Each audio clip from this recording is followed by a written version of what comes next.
మీరు ఎన్ని అడ్డంకులు పెట్టిర్రు.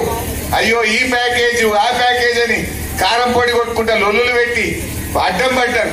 అయినా నేను మా సతీష్ అన్న చెప్తే స్పెషల్ ప్యాకేజ్ ఈ రాష్ట్రంలో ఎక్కడ లేని విధంగా గౌరవెల్లిలో స్పెషల్ ప్యాకేజ్ ఇచ్చి దాన్ని పూర్తి చేసినాం. ఇలా ఆలోచించాలి. ఎక్కడికి బిడ్డ ఎండ బాగా కొడుతుంది పాపం. గోవిందా గోవిందా అని పాట వచ్చింది విన్నారా ఈ మధ్యలో మీరు? కాంగ్రెస్ పార్టీ వచ్చినాక అన్ని గోవింద అవుతున్నాయా లేవా? రైతు బంధు పడ్డానే అందరికి.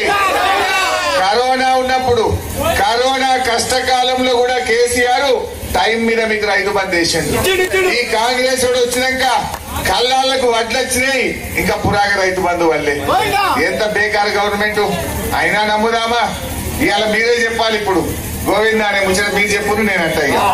రైతు బంధు, రైతు బీమా, కళ్యాణ లక్ష్మి, కేసీఆర్ కిట్టు, న్యూట్రిషన్ కిట్టు, దళిత బంధు, బీసీ బంధు.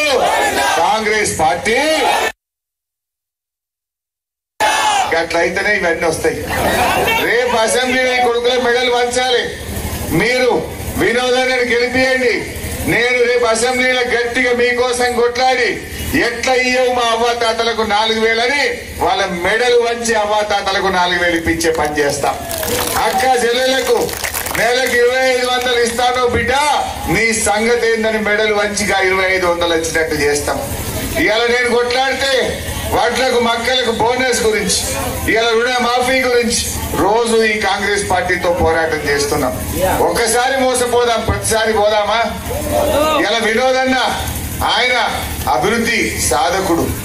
ఇవాళ మనకు ఈ హుస్నాబాద్ ప్రాంతం, ఈ అక్కన్నపేట అభివృద్ధి జరగాలంటే వినోదన్న గెలవాల్సినటువంటి అవసరం ఉంది. మరి బీజేపీ ఏమైనా ఇచ్చినాడు చెల్లె? 5 ఏళ్లే బండి సంజయ్ గెలిచి ఏమైనా రూపాయి పని 5 పైసలు లేదు. ఏమన్నా 10 ఏళ్ల ఢిల్లీకి వెళ్ళి మోడీ గవర్నమెంట్ ఏమైనా తెచ్చిందా?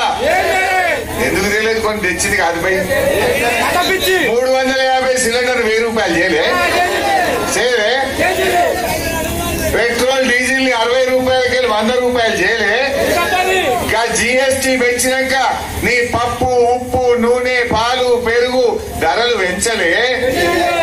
బీజేపీ జీఎస్టీ పెట్టి మన తెలంగాణకు ఓ మెడికల్ కాలేజ్ అడుగు తీయలే, ఓ నర్సింగ్ కాలేజ్ అడుగు తీయలే, ఏ పని కూడా చేయలే. మరి అటువంటి బీజేపీకి ఓటేద్దామా?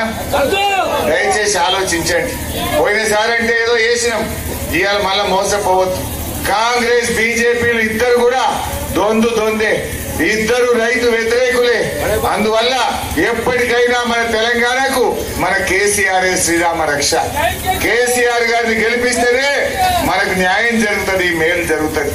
10 ఏళ్ల కేసీఆర్ గవర్నమెంట్ 2,000 పెన్షన్ ఇయ్యలే, 6,000 పెళ్లి కళ్యాణ లక్ష్మి ఇయ్యలే, బిడ్డ కాన్పైతే కేసీఆర్ కిట్ ఇయ్యలేదా, రైతు బంద్ ఇయ్యలేదా, రైతు బీమా ఇయ్యలేదా, దవాఖాన పోతే కేసీఆర్ కిట్ ఇయ్యలేదా, ఈ అక్కన్నపేట మండలం చేయలేదా, హుస్నాబాద్ రెవెన్యూ డివిజన్ చేయలేదా?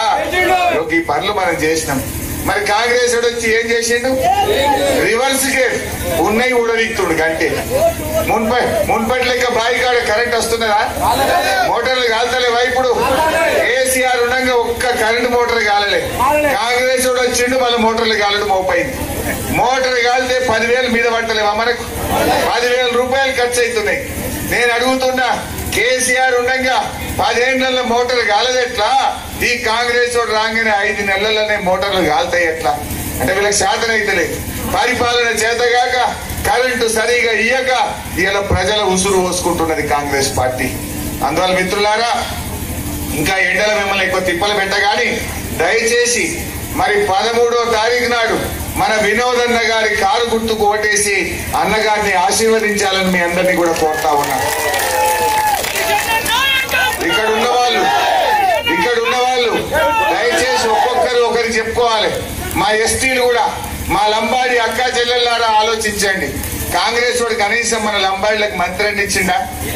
కేసీఆర్ ఉండగా సత్యవతి రాథోడ్ అక్కని పెట్టిండు, అంతకు ముందు చందులాల్ గారిని పెట్టిండు. వీళ్ళు వచ్చిన తర్వాత లంబాడీలకు